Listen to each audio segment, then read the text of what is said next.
পারিস না নাকি? একটা বলি, চুপ করে হচ্ছে না, মরতে পারিস না, সারাক্ষণ শুধু খাওয়া খাওয়া খাওয়া। ওকে মারছো কেন? ওর কি দোষ? আমি আর পারছি না ছোট, মা হয়ে ছেলেকে একটু হরলিক্স খাওয়াতে পারবে না, সে অধিকারটুকু আমার নেই।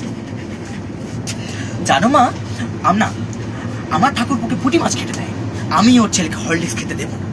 জানো মা, এই হরলিক্সটা তুমিও রোজ গুলে খেতে পারো, আর বানাতে দিও ওই বৌদিটাকে, তবে বাবাকে একটু দিও। থাক, আমাকে আর খাওয়াতে হবে না। অসুস্থ নাতিটার মুখ থেকে কেড়ে আনা হরলিক্সটা তোর মাই খাবে। ঠিক আছে, তোমাকে আর খেতে হবে না। এই পানির বাটাটা টেবিলে রেখে খাটের তলায় একটা আপেলের ঝুড়ি আছে, বের কর তো। দেখ তো আপেলটা মিষ্টি কিনা। ছোট বউ এলো এবার।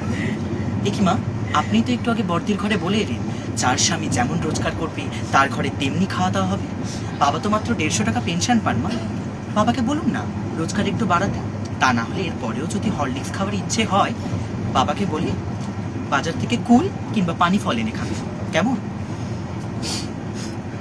অপ্রিয় সত্য কথা বললাম বলে আমাকে ক্ষমা করবেন বাবা। কি গো, তুমি কিছু বলবে না? তোমার সামনে আমাকে এইভাবে অপমান করে চলে গেল, তুমি কিছু বলবে না? হ্যাঁ বলবো, নিশ্চয়ই বলবো। ভগবানের কাছে প্রার্থনা করে বলবো, হে ভগবান, বাংলার ঘরে ঘরে এই দজ্জাল শাশুড়িদের জব্দ করার জন্য ছোট বউয়ের মতো একটি করে বউ পাঠিয়ে।